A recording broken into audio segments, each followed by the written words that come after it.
Hello, everyone. Thanks for coming. Wow, thanks. Thank you very much. I really appreciate that. Yeah, just to introduce the panel quickly, I've got James from DNEG. We've got Simon from Access VFX, stroke The Mill. We've got Maya from The Mill, Claire from Milk, Paul from NPC Advertising, and we've got Tori from Union. So, this is a pretty stellar lineup, I would say, of lots of experienced recruiters, and I hope that the insights that they can give everyone today are going to be really valuable. Just before we start, just a bit of audience participation. Who wants to get a job in the visual effects industry that's in this room? Okay, right. A few then, a few. Okay, I mean, there's we obviously we've only got 40 minutes or so, but I think I'd quite like to cover two main sections, if you like. The first one is, how do you break into the industry? Yep, how do you break in, and how do you progress once you are in it? And so I'll just start with a general kind of question. So, what should my expectations be of an entry-level job, and where would that be? What sort of company is that going to be in? Okay, is that okay? So can I start with Claire? Please. Yeah, is that okay? Just speaking on behalf of Milk, entry-level positions are obviously as a runner. I myself started as a runner. You may feel it's a menial thing, but actually you'll learn a great deal from being a runner. You learn about all the different departments, you get to know everybody, you get to find out what your interests might be. And beyond that, I'd say entry level in terms of artists is, from a 2D side, would be roto and prep, and from a 3D side, it tends to be match move. From a production side, it would be a production assistant. I think there's also lots of other routes in, so you could look at anything from being a PA, an EA, you could start on reception, you could work in dispatch. So I think don't limit yourself to only thinking about creative roles.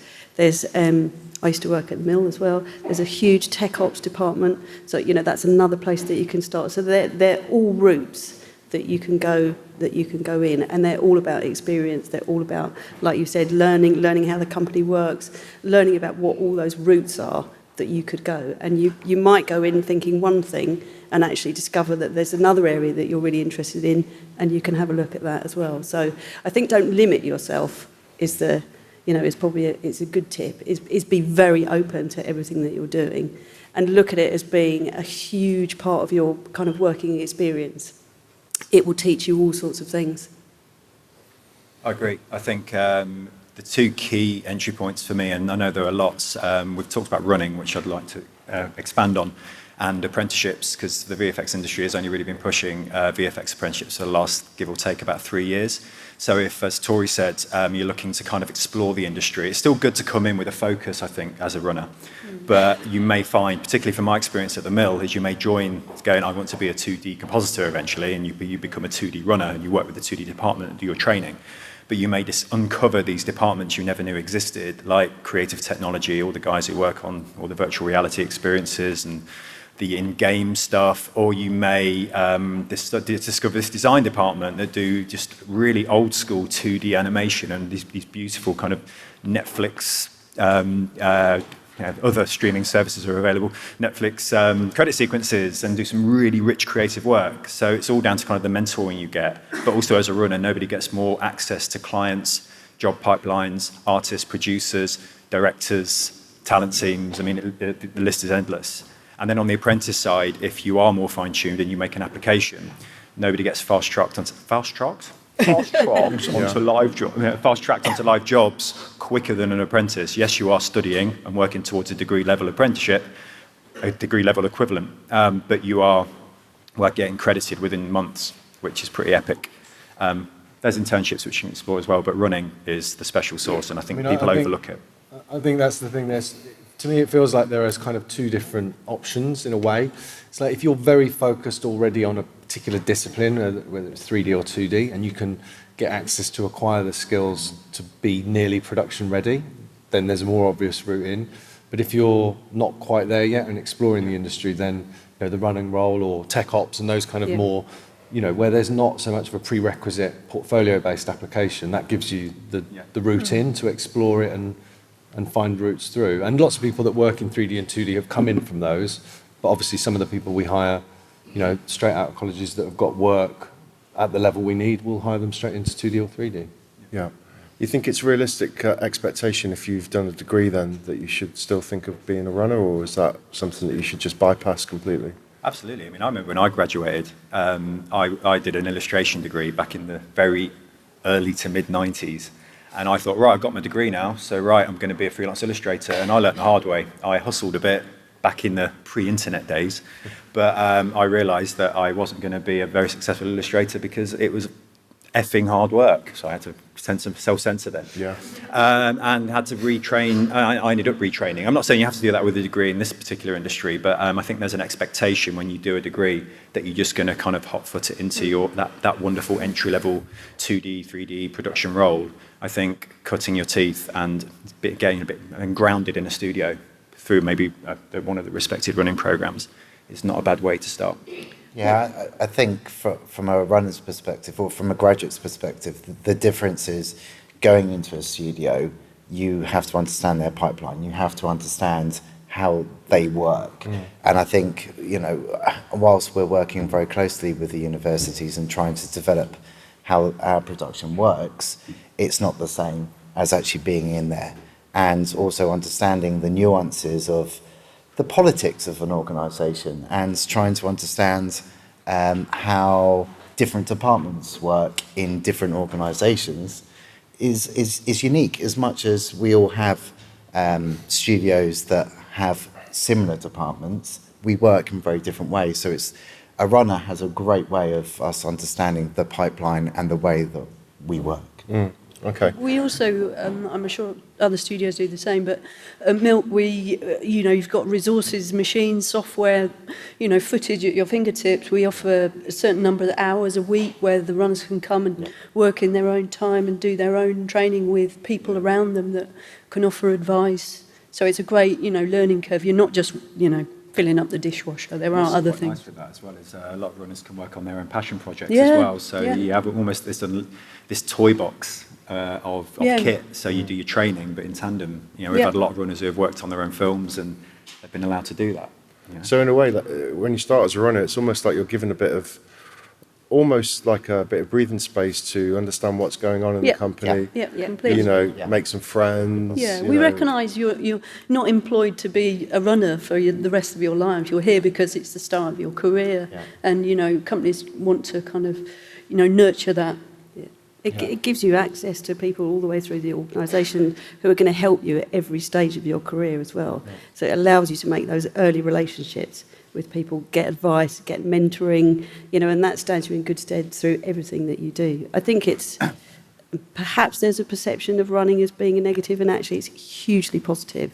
And, the majority of people that go through it and have gone through all those different stages of learning and learning their craft and taking time to do it, actually in the end make, the best artists because they've got experience, because they've learned, because they've got stuck in a situation that, how do you get out of this? They've had to work with other people. They've had to go and talk to more senior people. They've got those relationships. So all of those different steps are a fantastic way of just learning and building your experience, building your craft. Yeah, and it's definitely a kind of mutually reciprocal. So, Yes, the runners coming in, the ones that progress the quickest are those that, go looking for the kit or go and talk to the artists and get the feedback and the help and have the confidence and the enthusiasm to go and get the information. That was going to be my next question, actually. How long should you really consider staying as a runner in one place? Is there a time limit where you think, actually, I'm not sure if I'm going to move on here? And then what do you do in that situation? I mean, I don't think you can say how long should you consider being a runner. It's one of those things that, typically we would expect someone to be in a position to move out of the running hole in 6 or 12 months, and obviously that's dependent on an opportunity being available for them. But, if within 12 months there's been opportunities in the business for that person to move and either they haven't taken it or we haven't wanted to bring them into it, then, you don't know how much more legs there are in that. Yeah, If that so makes you're saying 6 to 12 months. Would you Yes, guys that agree would with be- that? Yeah, for the Way mill, we- definitely. 6 to 12? We quote about 9 to 12. Some people can actually progress after 3 months or 6 months. Some maybe just over a year, but that depends on how much you've sought out those opportunities and taken on those experiences. It's Yeah. completely possible. I mean, certainly for Milk, a studio of our size, in truth, it's driven by work. You know, if we get more work in, we need more people, and invariably we'll need people at a junior level. And if the runners have proved themselves, there's no reason why we don't move them on. But at the end of the day, it's a business, and you know, work is work. So that's the reason behind it. The one thing I would say, and I hope I'm not going against the trend here, but we are moving slightly away from runners as an organisation and DNEG. We're going more towards the apprenticeship route. We do have runners and we'll continue to have runners, but they are putting a lot more emphasis on production and technical in runners. There is still entry routes for artists within the runners group, but we're putting a lot more emphasis on internships, on graduate program we have, which is called Greenlight, and on the apprenticeships, because what we feel is, and I think we've got a luxury because we're quite a big studio, is the ability to invest this time in ensuring that they are very purposefully ready for production in their particular fields, whether it's 2D, 3D, technical, etc. So that's something that we're trying to go for. In terms of the timescales for runners, it is exactly the same as what you guys are saying. It is basically, do we have the space free for these guys? Fantastic. What we can't promise, and I'm sure it's the same with all of you, is a definitive 6 months or even a 12 months. Okay. So just to pick up on one question, one couple of words that have come from this idea of being production ready. I've heard a couple of you guys saying it now. And can you just give the guys a bit of an idea how that's changed over the last few years? Being production ready maybe in like 2010, is that the same set of skills now, or entry-level positions changed in that sense? I mean, I don't think it's about skills necessarily, because I think the technology and the requirements changes. It's a shifting landscape. For us, it means someone that you would put on a job. Right. And that's it. Within the advertising environment, it's a little bit more like once you're in the building, you're going to be on something, you're going to be working. Obviously, juniors will be supported by other artists, but even people that we bring on in a sort of internship, I know we spoke about this earlier, Andy, like that term means different things in different places. But, for example, an undergraduate that comes to work for us over the summer, the first week they wouldn't necessarily be on a live job, but within their third or fourth week, they might be. And that's production ready, really. It's just someone that, can be working on live work. Right, so it's not just the skills then, it's like the state of mind, the confidence to interact, the so-called soft skills, which are actually, I don't like that term, soft skills. It sort of devalues them, doesn't it, a bit? But It's definitely really important to have those skills, and you can learn as much as you can about software and techniques and other skills at university and other courses and colleges.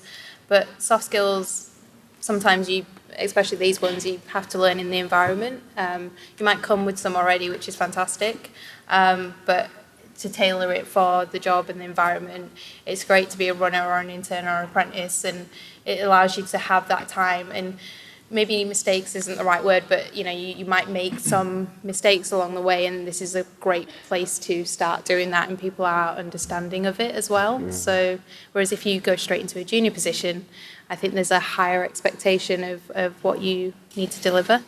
One of the surprises I had recently, because I've only really been in industry for about 6 years, is when we started on the apprenticeship journey with our fellow industry partners. And the first assessment day we went to is, as much as when we shortlisted, you look for kind of potential, and it could be something as simple as a Instagram account that's got some really cool photos that understand lighting and composition, which would be great for a junior 2D role.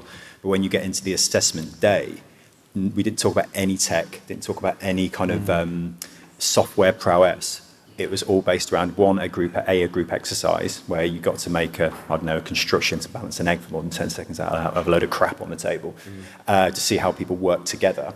and the interview is more about approach and teamworking ability and collaboration. So you end up weeding out the people who are super ego driven, and you end up hiring the collaborators and the people who actually bring people into the conversation and give good feedback and don't go for the glory. They're the people you want to work with.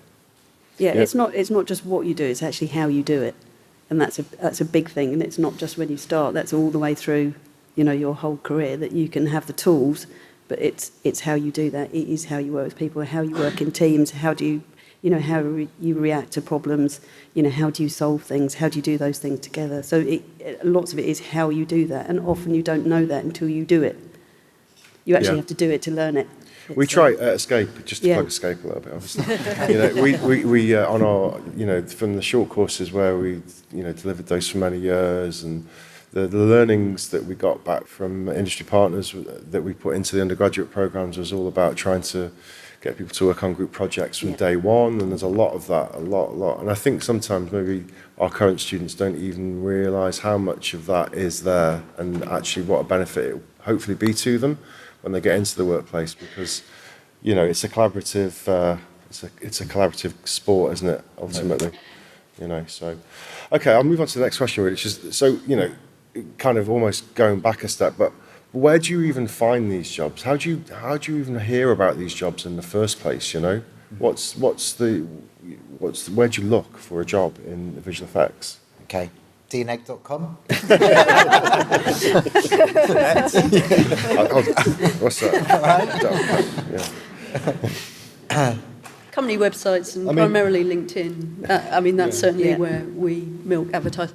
You know, first level jobs, you don't go to, you know, companies to resource because, you know, in truth, it's not a specialist area, so we wouldn't spend money on resourcing for that. So it's generally our own company websites and LinkedIn. Yeah. Right. I mean, we don't tend to advertise entry level positions that often because we you know, we're a smaller part of MPC, and the number of people we would hire at that level is quite small. So typically it's through events like this or relationships we have with various schools. You know, people making direct approaches through LinkedIn. You know, all of those. There's not one specific route. I think it's you know, it's down to individuals kind of seeking us out. You know, I think I've always taken the approach because, you know, lots of people are interested in working on the film side.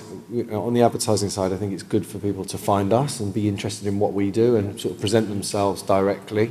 And you know, so it's not so much we're kind of sifting through applications for entry level jobs. It's a little bit more kind of two-way process. So it's kind of, you know, small industry. So in many ways, kind of straight to the source. Come to events, network. There's a proactivity to it as well. So, you know, there's been a few people who have come to the stand over the last 2 days and said, I want a job, gives a job kind of deal, right? And but you know, sorry? Did you give them a job? Yeah, absolutely. But we, you know, I think the proactivity piece is kind of like social media is your friend. I know people slag off Twitter, especially if you're of a certain age.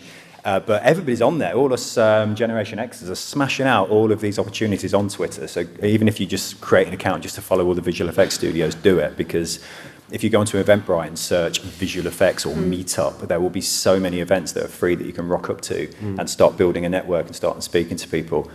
I will plug Access VFX because the stuff we do is getting out all over the country, not just to speak to people like you guys who know about our industry, but getting out to schools and areas that don't even know we exist as an industry and don't realise that we're this £1 billion industry that exists in the UK and not in Hollywood. And that's kind of the remit. So I think proactivity, you know, not just going on LinkedIn and following DNEG and MPC, but actually finding out who the recruiter is, who the talent managers are. And then when you find that person, don't stalk them like an insane person. Like, just casually get in touch. Maybe you're real. And again, have that kind of humility. So don't go, look at this reel, it's amazing, I'm going to rule the world. It's like, just ask for feedback and approach it in that kind of way. That relationship's quite tricky to navigate, isn't it? And I think that, versus you know, it's kind of like it is creating developing a relationship, isn't it? You know, it's like you don't go on a date on the first night and ask someone to marry you, do you? Well, I do. But. Well, I always say just build a relationship with whatever brand you want to get in bed with. And so you want to know about them, don't you? You want to. It's getting quite... I know, I use those weird terms all the time. But it is, if you want to work at DNEG, you just gradually... It is a relationship. It's like any relationship. You're absolutely right. That's a skill that... They're qualities that we're looking for when we're recruiting for people, you know, the ability to communicate and present themselves appropriately in the right way. So actually it's part of the filtering process, how people make their application, if that makes sense. You know, from that first interaction, whether it's at a stand here or over an email, you know, you're filtering people. Yeah. I was just laughing about a friend of mine, you know, he's a great artist, but I remember once we were out and Jude Law came past us and he ran after him with his iPhone. At the time, it was quite modern, showing his show reel, and he was drunk as well. You know, I just thought, you're not going to hear from him, you know, and he didn't. So, yeah, I guess you don't want to. But that's a fine line, isn't it, right? Because we always hear, you need to show that you're passionate about something, but you're also reasonably well balanced as well. So, where does anyone else got any thoughts about that? I've done some mentorshiping for Creative Skill Set and BAFTA, and I've been connected to people that have been interested in VFX, and that, I think, mutually, it's been a really good relationship that I've talked to somebody over the months, given them advice. You know, it hasn't been an expectation that I personally will give them a job, but I've offered them advice on their reel, who to talk to, what I know of the companies, and I'd suggest perhaps people look at that as an option. Yeah. Okay. And from a personality perspective, it's about being yourself. Don't try and to project something that you feel that the organisation, whoever it be, Milk, the mill, etc., wants. It's about being yourself, having a bit of humour. And what I mean by that is don't take yourself too seriously. Obviously, your career is incredibly important, but it's understanding that so many other people in your position, and the person you're speaking to will have a varied job, often won't be just dedicated to graduate recruitment, etc. So just building that rapport, just like you would do with not your grandmother, but someone. It's changing away from the last row there, isn't it? But, but just making sure that you understand that, you know, that we are professionals, but be yourself and have a bit of humour, basically. Yeah, good. That's all good stuff, I think. So okay. So let's say you got to the point, you know where you want to work. You've tracked down where the recruiter lives. You've monitored their house for a few days. What do you actually need to show them to convince them that you're worth taking on? You know, what is this thing that you have to show? Depends on the work and what you want to do, I guess, right? So if it's a creative role, I think, and I hear it from all of our respective studios, is the work. Yeah. Somebody asked me about kind of blind. So can you know, just for this audience, like, what do you mean by the work? Well, if you want to be a animator, show a bit of animation. So a show reel. But a decent reel. But it's not, you know, I think keep it simple. I think less is more when it comes to kind of reels. I mean, I don't review reels. I mean, Maya's probably more equipped to talk about that than I am. I think reels are really, really important. Obviously, if you're going for something like production, as in a producer, you won't have a reel, which is absolutely fine. But I think no matter what role you're going for, the work or experience you might have is excellent. It's like really important to have a high standard of it, but also the behaviour side of things. Like, are you personable? Can you ask somebody how they're doing, and can you be proactive? And because they're all the qualities that people are looking for when you are on a job or when you join a team. So the show reel gets you through the door, maybe, and then your personal skills allow you to... Yeah, definitely. Level of maturity, turning up on time, how you're presented, you're polite, all pretty obvious things. You think those things are important, being polite? Yeah. Yes, because... everyone thinks this is quite, No. You're working with clients, so it's massive. Like often during interviews, people that interview for runner positions will miss off things like customer service jobs that they've had, if they've worked in McDonald's or like HMV, and it's that kind of thing says to me that they know how to work with customers, so therefore they will know how to work with clients, and they will know how to act in certain situations. So all of that is really important skills. And think about your application, not just your show reel, which, as these guys have said, keep it simple, keep it clean. We want to be able to see exactly what you did and how you did it. put on your 3 best pieces of work rather than 8 that you think are okay. If you've got 3 really good ones, they're the ones that we want to see. But also think about it's not just the creative stuff, because you could be in all sorts of roles. Think about your application, make sure that it's spelt correctly. There is nothing worse than getting an application where there's spelling all over the place or grammar, because that suggests that's about detail. And in any role that you've got, it's about being able to listen, it's being able to take on instructions, and it's about detail often. So if you're working on a shot and someone's given you kind of a list of things you've got to do, it's detail. So all of those things count. And like you said, once you've got in the door, be yourself, try not to present someone that isn't you, because you'll very quickly get unstuck when you actually come in, because you'll be a completely different person. But it is about showing that you can be collaborative, that you're personable, that you're passionate about what you do, because that's a real thing. That's what we look for is passion, that you're actually really interested in what you want to do. And even if you don't know about it, that you're really interested in finding out more. That doesn't mean that you need to use the word "I am passionate" in Yeah. the Google team. I am passionate and I can do teamwork, I'm a but self-starter. Yeah. but show us that you can. So I really like seeing when people say that they join I think it's called SIGGRAPH events. I might be pronouncing that wrong. And or meetups for drawing and stuff. So sometimes you get a drink and draw session in a pub, and that way it's great to network without being really awkward and going, "Hi, my name is, and I do, or can I have a job?" At least that way you get to know other artists, and you're actually showing that you are interested and passionate about the industry without saying I am passionate. Yeah, it's interesting. So it sounds like, just do stuff, isn't it, basically? Go to events, have interesting hobbies that show other sides of your character. Do passion projects, shoot a film with your friends, show us your short film that you've done, show us, some paintings that you've done, show us something that you love. And all of that is working towards the kind of relevance of your application, both in terms of what your background and skills are, and also what it is we do, because animation, it comes in many forms, but as a VFX company, most of our work is photoreal, and so that's the sort of animation we look for. We get lots of applications from animators that are doing more kind of toony work, and they obviously either don't know or don't care what it is we do, because they're sending work that's not relevant. Yeah, so that research is really important. Yeah. Can I ask you all, so maybe go down the line, and it will be one thing that you should definitely do at an interview, and I know this is kind of covered in one of the talks yesterday a little bit, and one thing that you definitely shouldn't do in an interview. You can make them funny if you want, but also make them, there's probably some stuff that you really shouldn't do that sometimes people think you should do, if that makes sense. That makes sense. Yeah. Yeah. So who wants to start? I'll start. Thanks. Smile. Is that a do or a don't? Yeah, it's a do. It's a do.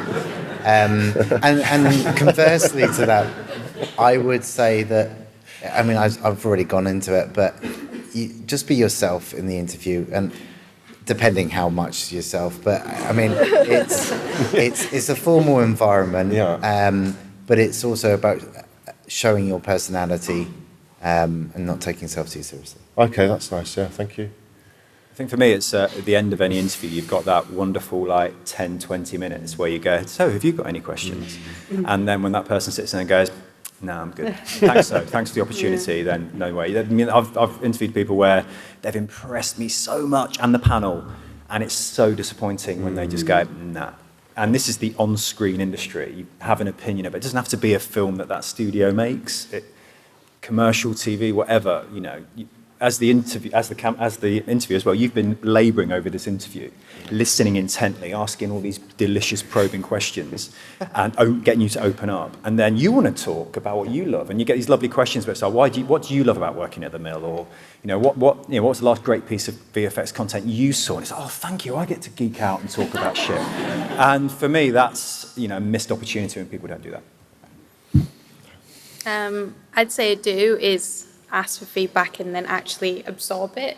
I know it's really hard because you worked hard on the work that you've created, and then for somebody to watch it in seconds to then point out something that's, it feels like a really harsh criticism, but it's really good to get into the mindset of that you need to improve and what you need to do to improve. That's quite a brave thing to do, isn't it? You know, and take it on board. It's like, it will hurt for the first few seconds, but you know, it is a way that you will be able to develop and learn. And a don't for me is, please don't feel like you need to wear a suit or a shirt or a tie. We're not.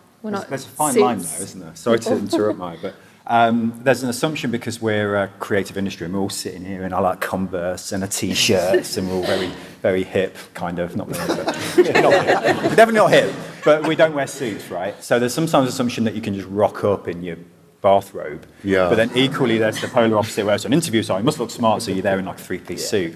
It's just smarten up. Yeah. Get an haircut. Have a shave, maybe trim your beard, but yeah, I was going to Be add yourself. to that. Good stuff. Yeah, maybe don't over rehearse, because if you're sincere about wanting to work in VFX, it will flow, you know, and that'll, you know, the interviewer will get that, they'll understand. And what was I did think of? Oh, I always like it when people have done a bit of research about the company, because clearly they're, you know, people are, you know, looking at every company.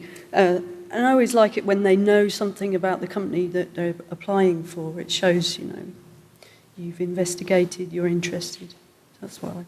Yeah. Sorry, as it gets further down the line, I know, I'm running out of things, sorry. Sorry. I was actually going to say the same. I think it's not at interview. I mean, whenever I've been to an interview or a meeting, you know, you sort of go as deep as you can into that company and look at all of their work and try and, you know, go on LinkedIn, see who the person is you're meeting, who's their manager. You know, you can be a bit stalkerish about it, just not show it when you're at the interview.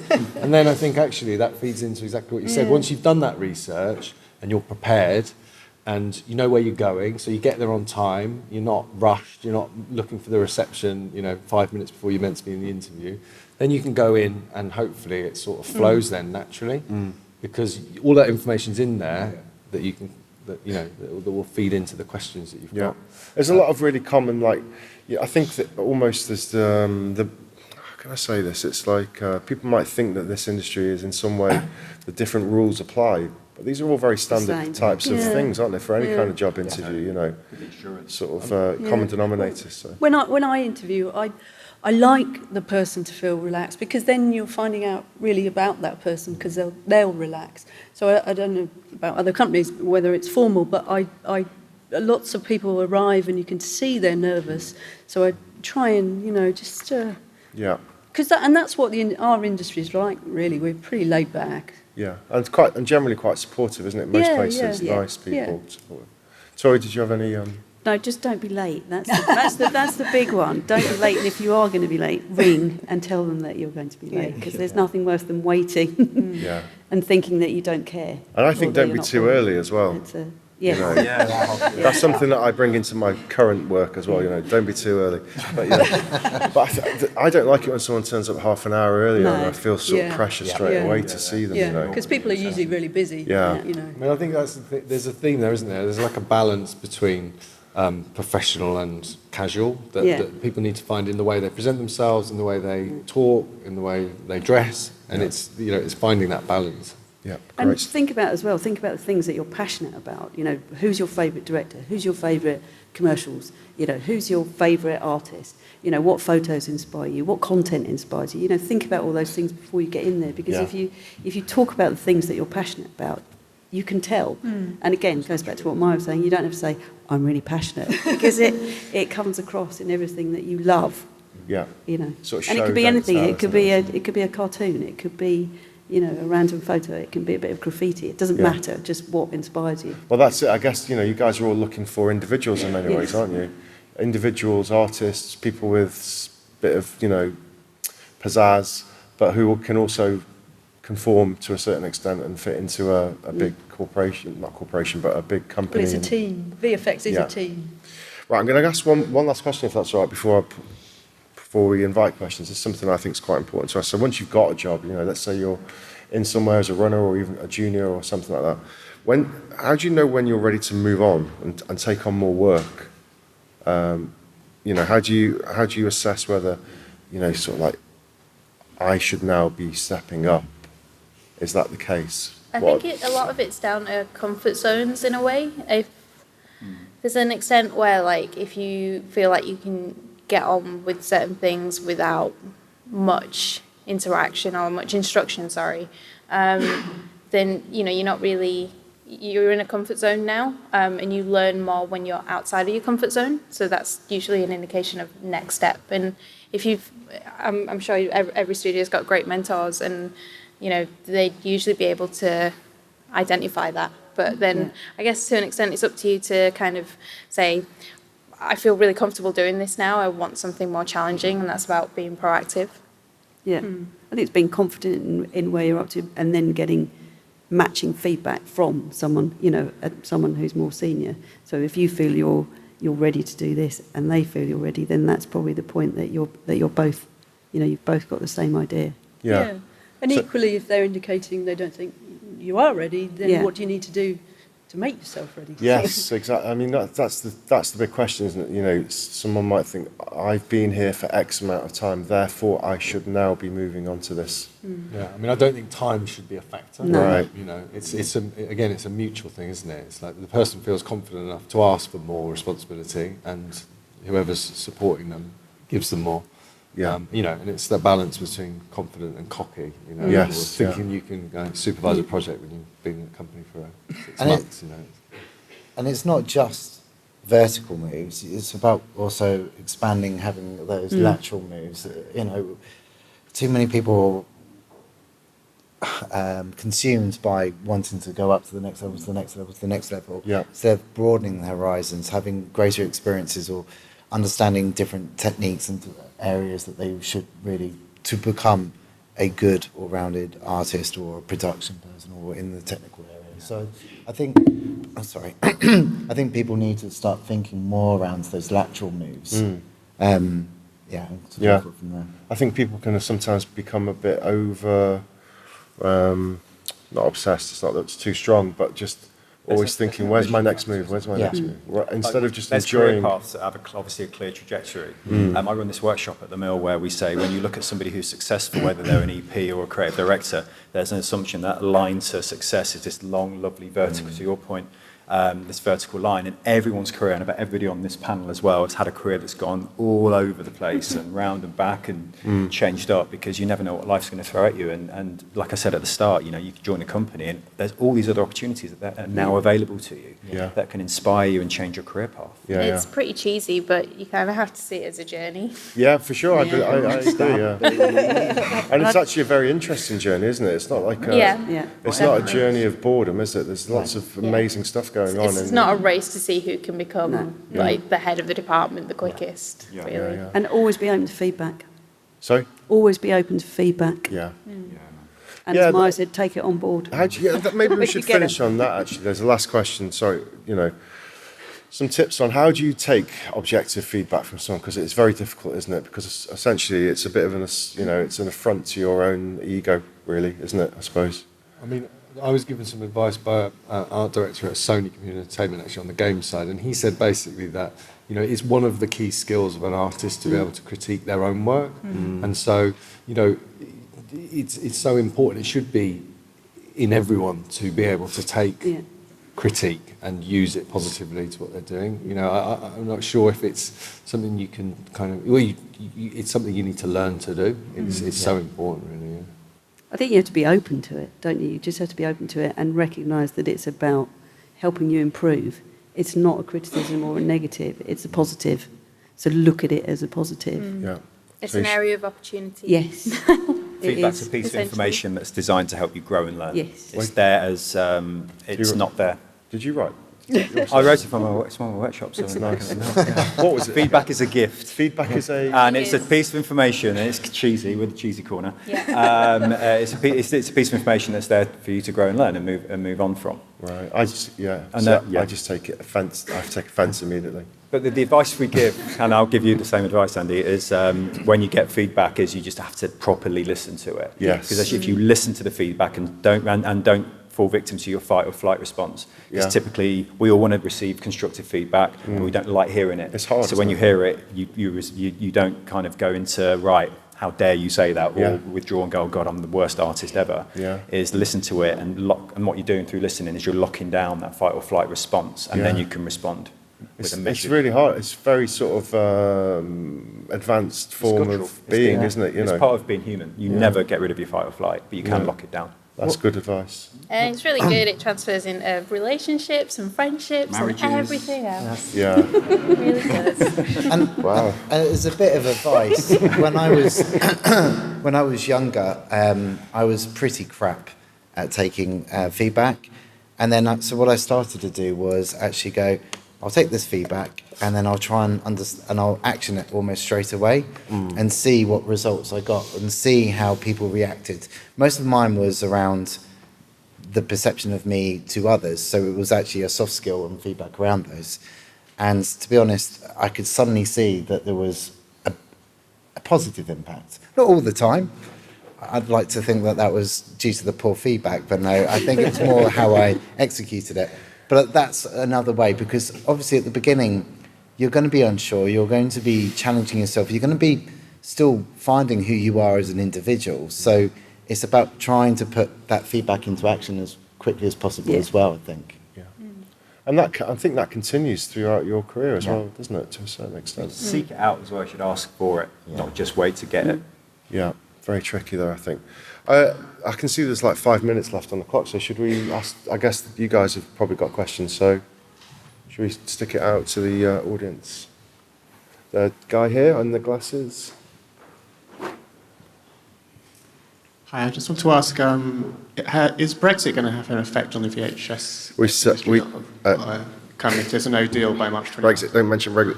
Yeah, we weren't going to, we've got a Brexit ban. To be honest with you, I don't think any of us have got any idea about what's going to happen, so I think, with respect, I think we should just completely sidestep that question. You know, nobody knows, literally. Unless anyone, I mean... Nope. No comment, no comment. 3 minutes. When we were standing... We've only got 3 minutes. Yeah, it's like, don't mention Brexit. Yes, in the middle at the back. At the back in the middle. Sorry. Yeah, hi. How important is social media in your job selection process? So when you've created a long list of people's CVs and things that you like, how likely are you to then search them on social media before deciding whether to bring them in or not? Good question. We don't. Yep. I think, I mean, especially considering this is Access VFX, I think the fact is that, you know, it can give you a biased opinion that isn't actually your actual profile and your work profile. So we don't, is the simple answer. Yeah, but I mean, I would still say that you know, that it is in the public domain. Yeah. And you know, and we use social media to actually find artists sometimes. You know, particularly motion designers. Instagram is a great platform for finding creative talent. So, you know, it works both ways. And you know, it's the same as the balance we talk about when people come in for an interview. You know, you have to find the balance between you as a person and you as a professional person. And, you know, if those two things are too far removed from each other, then there's Is it better potential to sort of have something like LinkedIn as your professional one? LinkedIn would be something that would be more obviously that we would look at and see, because we might actually find the candidate, or it might be part of their application. I wouldn't personally then go and try and find that person's Facebook, Twitter profile to sort of, you know, Feels a check bit them intrusive, out. doesn't it, almost? I think if we got asked that question back in 2007 when Facebook was really new, I think we'd all be lying if we didn't have a cheeky Facebook stalk. Yeah. But people don't really care anymore, seriously. Like, we're too busy to faff about looking at people's Instagrams. I mean... Yeah, but I think that it was a thing. I mean, I never subscribed to it personally. But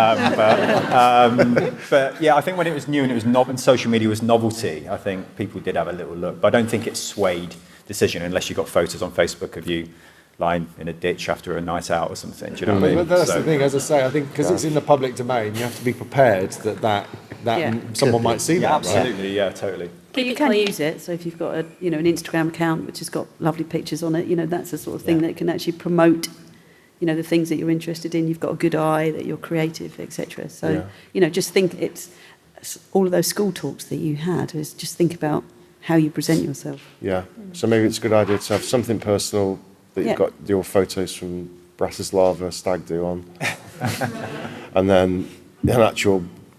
Yeah. Have a good LinkedIn Yeah. profile Yes. picture, though. Yeah. Those like Simpsonify ones Yeah. or some wacky pictures. Yeah. Like, don't be wacky. Just a nice pic. Yeah. Yeah. Not that we care about what you look like or anything, but you know what I mean? Just professional. Yeah. Agreed. Any other questions? Yes. You were speaking about the importance of extracurricular activities. I'm a game designer, so we're kind of riddled with a plethora of choices in the independent game scene. Is there anything around VFX for that? So meetups, for example, for independent VFX people? Or is that not very present? Yeah, there's quite a few. I mean, just one thing springs to mind. Actually, there's an Escape alumni, and there's a platform called Nerdio for it's like free and low budget film projects where they look for contributors to get involved. You know, something like that is quite good. I think, you know, there's always a word of caution around those kind of things. I used to work at Escape myself, and we'd often be approached by people that wanted, you know, students to work on projects, and you know you have to be careful that there's a mutual benefit and that you're going to learn something from it, and you're not just doing work for free. But you know, there's a huge VFX community at the sort of amateur and entry level where you know I think there's plenty of projects that people can get involved in, and definitely would encourage that. You know, particularly for compositors, getting access to 3D content that they can composite is a challenge, and so being involved in projects like that is really useful. Yeah, thanks. Escape is a good place for finding stuff. You know, we do lots of events, and people often come, like Paul says, with possible projects. But I know that people approach the studios with pet projects as well, don't they? If they're any good, you know, you might get some of your artists to work on them on the side sometimes. Yeah, and sometimes we do have workshops as well. So where we have open days where people can come in and you know work with the FX teams or the comp teams, etc. To get some advice and to develop them with them as well. Yeah. And Access VFX obviously is a Access big... VFX, we run events throughout the year, so everybody should follow Access VFX on Twitter if you have it, and Instagram and Facebook and all that good stuff, because we all do stuff. Yeah, Escape, we do a Saturday club as well. I think that's for slightly younger people as well, but there's lots of stuff out there. The Mill we do Meet the Mill, don't we, every quarter. There's lots of opportunities, so it comes back to what we were saying earlier about build relationships with all the brands, because there's meetups all the time, there's events, all free. Get your face known, that's the thing, isn't it? I think some of the pubs in Soho as well run versions through unofficial artists. meetups. Yeah, but they're still good because you'll still get to meet lots of different people. Yeah. Just go for a drink in Soho, you'll probably bump into it. Digital Effects Society has meetups in all the pubs. Do a pub walk, you'll find. Let's have a wander around. Find the nearest pub to all of the studios and places that you want to work, and just go and set up a little base. And I think have we got one more question? Can you give any advice to someone who maybe graduated quite a while ago and is in a full-time job, so doesn't necessarily have as much sort of free time or is quite as flexible in terms of sort of those entry-level positions? What did you graduate in? I graduated in animation and electronic media back in 2001. I would come and do a refresher course at Escape Studios. Oh, I am on it. No, I'm doing the evening course in 2D. Well, there you go. But yeah, just in terms of those sort of runner positions, as you mentioned at the beginning, it's sort of not quite as easy for someone who sort of has a family and whatnot. Yeah, it's pretty tough. I think we've got a runner starting next week who has taken a year to plan out how he's going to switch from like a full-time job in a career where he's worked his way up and now he's switching industries, and you got to consider things like rent costs, and he's got a car and downsizing and everything. It's tough, and I don't think there's like an easy way around it except a lot of cutbacks in some ways. Yeah, budgeting, it's a bit massive thing, isn't it? Even that's a really good point. And I think to anybody entering the industry at any level, it's like generally most of it's in London at the moment as well. So you've got to think about how much it's going to cost you to live while you're doing all this stuff. It's good that you're enrolled on a course and that you're attending events like this. And I think networking is probably your friend as well with this too, which I know can be difficult in terms of physically going to network, but then social media is massive for that as well. I don't know if anyone's got any other. I mean, I think you know the nature of the work is that there is that certain amount of flexibility required. Although I would say that things have changed a little bit. You know, there isn't the kind of the pattern of kind of late night working as much as there used to be, maybe. So, you know, I'd say that the working day is a little bit more structured in most companies. But, you know, that is the nature of those entry level roles, that it's you know, it's a little bit more flexible. For that, for you, I think, I mean, there are internships that a lot of the organisations do, which are could be from a few weeks to 8 weeks to 12 weeks. I think that may be a solution for you if you're looking for something that's a little bit more of a short-term option. You still have to shine, you still have to show that you are of that calibre to go into a junior role. But I think that would be my advice to you. There's also, I think there's a return to work scheme. Yeah. I can't remember. I'm not sure who runs it. I know UK Screen are pushing stuff, and I know the London Screen. Yeah, they did. Yeah, Yeah. they're pushing return. It's called, they're calling them returnships. Yeah. I think there's a big movement. I know we want to do some stuff with Access VFX about people returning to industry as well. Yeah. So we lose a lot of talent through to people kind of taking sabbaticals or focusing on childcare. And I met with a huge group of incredibly talented producers, animators, compositors, etc., who have been out of industry for a chunk of time and struggling to get back in. So I think it's a whole range. So I think there's a move towards there's a talent kind of gap out there. That's the wrong word. There's talent out there that we're missing out on. Yeah, it's a good point. Maybe it's something to focus. Perhaps have a chat with Simon after this. I think we've run out of time quite a while ago, but sorry to overrun. So I didn't see you down there. No, I'm sorry. But I'm hovering. sorry. I just want to say thank you to everybody on the panel. Really appreciate your time.